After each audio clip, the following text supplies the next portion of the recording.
अस्सलाम दोस्तों, इनसाइड भी मौजूद वक्त में खुशामदीद। वज़ीर-ए-आज़म शहबाज शरीफ और वज़ीर दिफा ख्वाजा आसिफ की जानिब से दहशत गर्दी की जारी लहर पर इनफ इज़ इनफ का ऐलान मंजर आम पर आने के बाद खबर यह है कि अफगानिस्तान के 4 शहरों पर फ़ज़ाई हमलों की इतलात मौसूल हुई हैं। अफगानिस्तान के 4 शहर जिनमें काबुल, पख्तीका, खोस्त और जलालाबाद शामिल हैं, वो कल रात धमाकों से गूंज उठे, जिसके बाद ये खबर सामने आई कि काबुल में, जो कि अफगानिस्तान का दारुल हुकूमत है, वहाँ पर इंपीरियल होटल के सामने ड्रोन स्ट्राइक में दहशत गर्दी का पावर हाउस उड़ा के रख दिया गया। और इतलात के मुताबिक इस कार्रवाई में पाकिस्तान में दहशत गर्दी के सबसे बड़ी वजह यानी मुल्ला नूर वली महसूद अपने 2 साथियों समेत मारा गया है। अगरचे उसकी मौत के हवाले से अभी तक मुसद्दका इतलात मौसूल नहीं हुई, लेकिन इशारे बता रहे हैं कि TTP को एक बहुत बड़ा डेंट पड़ा है। अफगान हुकूमत के तर्जुमान मुल्ला ज़बीउल्लाह मुजाहिद की तरफ से धमाकों की तस्दीक की गई है, लेकिन ये धमाके क्यों हुए,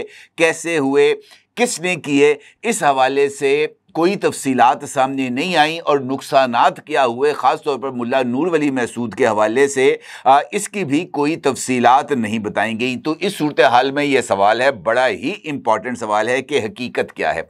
क्या अफ़गानिस्तान की हुकूमत, जिसने माजी में भी वहाँ पर जब भी कुछ ऐसी कार्रवाइयाँ हुई हैं, उसकी ज़िम्मेदारी पाकिस्तान पर आयद की गई, और कल होने वाले ये जो 4 शहर हैं वहाँ पर धमाकों की ज़िम्मेदारी भी पाकिस्तान पर आयद की गई है।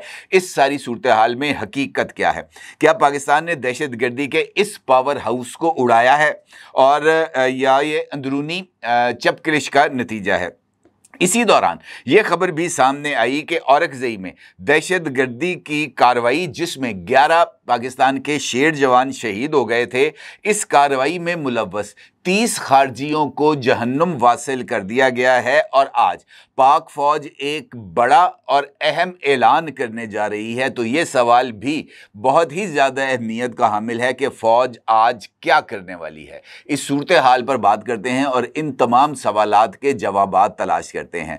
अगर आपको याद हो तो परसों जो कोर कमांडर्स कॉन्फ्रेंस हुई थी, जिसके बाद एक एलामिया जारी किया गया था, उस एलामिया के अंदर ख़ास तौर पर एक जानिब तो पाकिस्तान और इंडिया के दरमियान जारी कशीदगी पर बात की गई थी, उसके साथ साथ दहशत गर्दी की मौजूदा लहर पर भी इस हवाले से तबादला ख्याल किया गया था। बल्कि इजलास के आगाज़ पर ही हालिया दहशतगर्द हमलों में शहीद होने वाले जवानों और अफसरान के लिए फातह खानी हुई, और उसके बाद इस बात का जिक्र किया गया, बल्कि कोर कमांडर्स कॉन्फ्रेंस के शुरका ने इस अज़्म का इआदा किया कि मुसल्लह अफवाज पाकिस्तान के दुश्मनों के तमाम तर अज़ाइम को हर सतह पर नाकाम बनाने के लिए हमा वक्त तैयार है। दहशत गर्दी और जराइम का वो गठजोड़ जिसे मखसूस सियासी सरपरस्ती हासिल है, जो रियासती मफादात और अवामी सलामती के लिए शदीद तरीन ख़तरा बन चुका है, अब इसे किसी सूरत भी बर्दाश्त नहीं किया जाएगा। इसके साथ साथ शुरका ने इस अज़्म का इजहार भी किया कि भारतीय पुश्त पनाही में काम करने वाले दहशत गर्द नेटवर्क्स जैसे फितना अल ख्वारिज और फितना अल हिंदुस्तान के खिलाफ तमाम शोबों में जामे इंसदादे दहशत गर्दी ऑपरेशंस जारी रखे जाएंगे।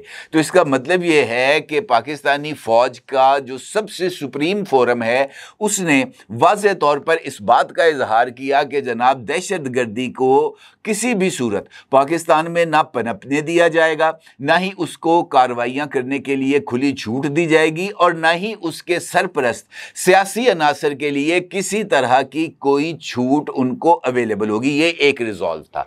इस रिजॉल्व के बाद कल कौमी असम्बली में पाकिस्तान के वज़ीर दिफा ख्वाजा आसिफ साहब ने खिताब किया, और इस खिताब में उन्होंने वाज़ेह तौर पर इस बात का इजहार किया कि पाकिस्तान कब तक अपने बच्चों की लाशें उठाता रहेगा, हमारा सब्र अब ख़त्म हो गया। और साथ ही अपने खिताब में उन्होंने इस बात का इंकशाफ भी किया कि माजी में यानी 2 साल पहले वो उस वक्त के DGISI के साथ उन्होंने काबुल का दौरा किया था। वहाँ पर अफगानिस्तान की अबूरी हुकूमत के जो रहनुमा हैं उनके साथ बातचीत की थी, और उनसे इस बात की गुजारिश की थी कि पाकिस्तानी सरहद के करीब यहाँ पर ये जो 5-7 हज़ार TTP के लोग हैं, इनको यहाँ से मुंतकिल कर दिया जाए या इनको पाकिस्तान के हवाले कर दिया जाए।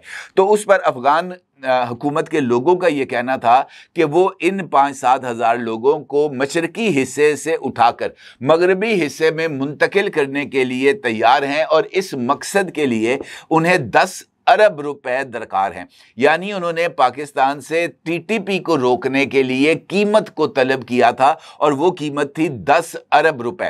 ख्वाजा आसिफ का ये कहना है कि जब उनसे इस बात की गारंटी मांगी गई कि अगर ये रकम आपको फराहम कर भी दी जाए तो इस बात की क्या गारंटी है कि ये लोग जिनको आप मगरबी हिस्से में बसाएंगे ये दोबारा मूवमेंट करते हुए पाकिस्तानी सरहद के करीब नहीं आएंगे। तो उस वक्त की जो अफगान लीडरशिप थी उन्होंने इस हवाले से किसी तरह की यकीन दहानी कराने से इनकार कर दिया, जिसके बाद ये जो डेडलॉक था पाकिस्तान और अफगानिस्तान के दरमियान ये पैदा हो गया।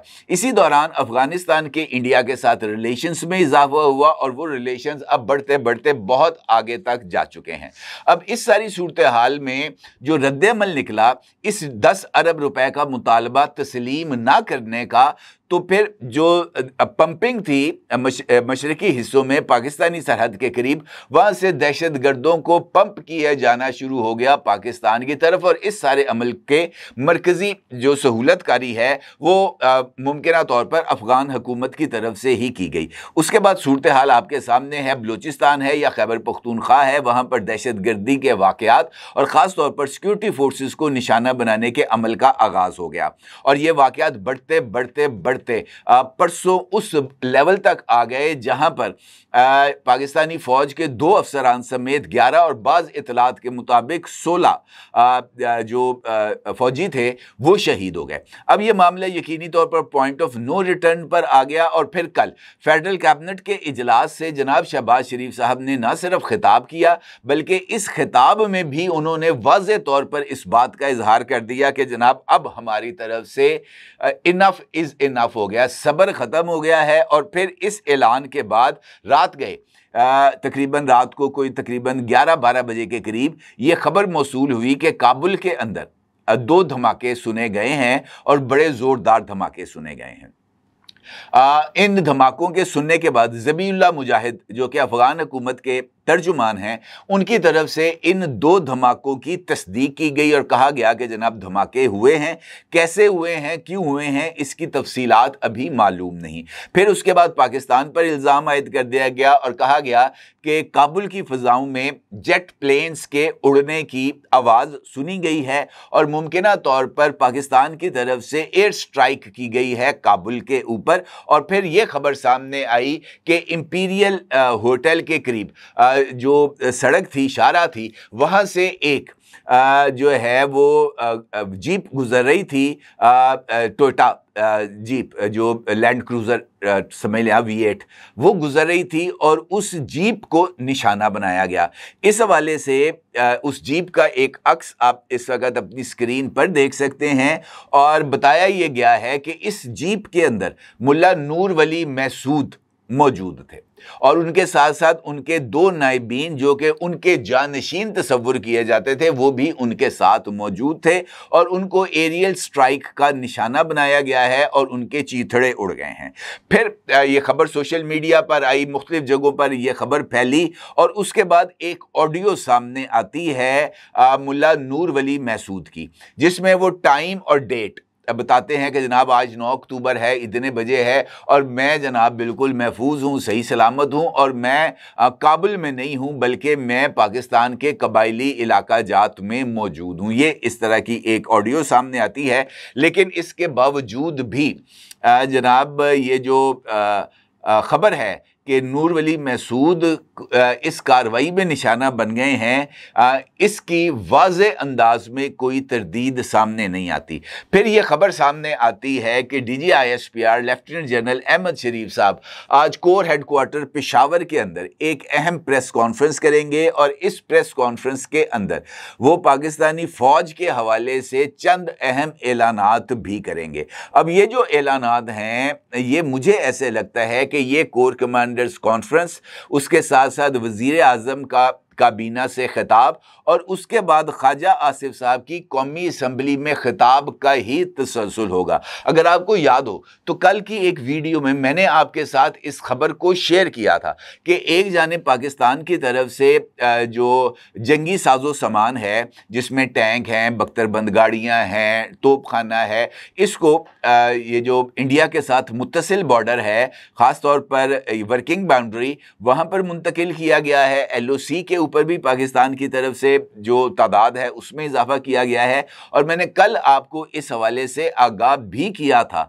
कि अफगानिस्तान से मुत्तसिल बॉर्डर के ऊपर भी पाकिस्तान अब एक नया बिल्डअप करने जा रहा है और वहाँ पर भी पाकिस्तान की फ़ौज की तादाद में भी इजाफा किया गया है और वहाँ पर हैवी इक्विपमेंट भी मुंतकिल किया जा रहा है, जो कि इस बात की तरफ वाज़े इशारा है कि अफगानिस्तान के साथ अब वो वाले ताल्लुकात जो माजी में रहे थे वैसे नहीं रहेंगे, क्योंकि पाकिस्तान की तरफ से मुतअद्दिद मरतबा ये जो नुक्ता है अफ़गानिस्तान के साथ उठाया जा चुका है कि जनाब आप इन दहशतगर्दों को पट्टा डालें। अगर आप पट्टा नहीं डालेंगे, अगर आप इनको बांध के नहीं रखेंगे और ये बार बार अगर हमारे गिट्टे को पड़ेंगे तो एक वक्त आएगा कि इनकी खोपड़ी के अंदर सुराख कर दिया जाएगा। और अब ये जो डेवलपमेंट्स हैं ये इस बात की तरफ इशारा कर रही हैं कि पाकिस्तान का अब सब्र ख़त्म हो गया। अब यहाँ पर एक और डेवलपमेंट है जो मेरे नज़दीक अहमियत की हामिल है और वो है मुल्ला मुत्तकी की, अमीर मुत्तकी की इंडिया में मौजूदगी। अब इस वक्त इंडिया इनफैक्ट पाकिस्तान के खिलाफ जंग करने पर तुला बैठा है, इसमें कोई दो राय नहीं है कि उसको एक मौका चाहिए।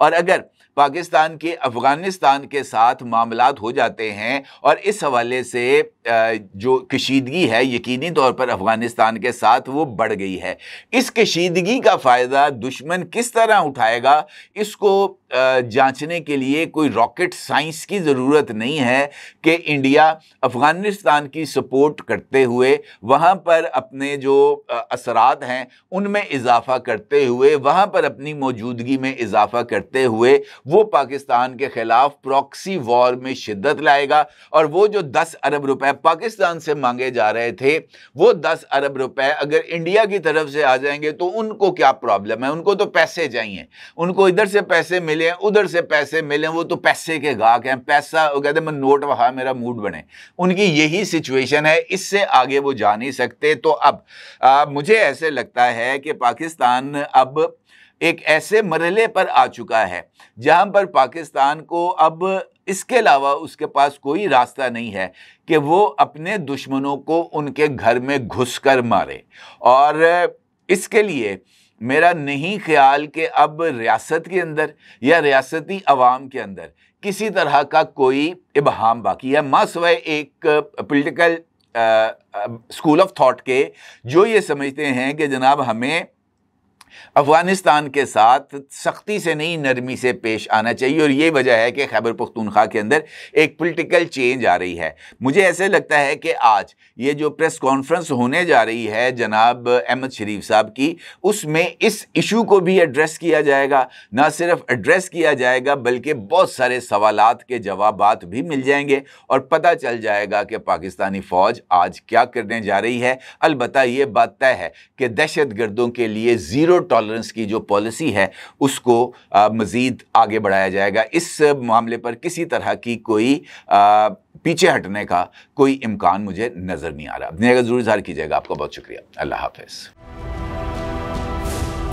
क्या आप एक बिजनेस ओनर हैं और चाहते हैं कि आपका ब्रांड ज्यादा से ज्यादा लोगों तक पहुंचे? हमारे पास है आपके लिए एक बेहतरीन मौका। हमारे YouTube चैनल पर रोजाना हजारों लोग वीडियोस देखते हैं। ये वही लोग हैं जो बाखबर, बाशऊर और फैसला करने वाले हैं। अब आप अपने बिजनेस को बराह रास्त हमारे YouTube चैनल पर प्रमोट कर सकते हैं। प्रोडक्ट प्लेसमेंट और स्पॉन्सर्ड सेगमेंट्स के जरिए आप अपने ब्रांड को लाखों पोटेंशियल कस्टमर्स तक पहुंचा सकते हैं। तो देर किस बात की, आज ही अपने बिजनेस को नए लेवल पर ले जाएं। For more information, call us 9233 8122 280.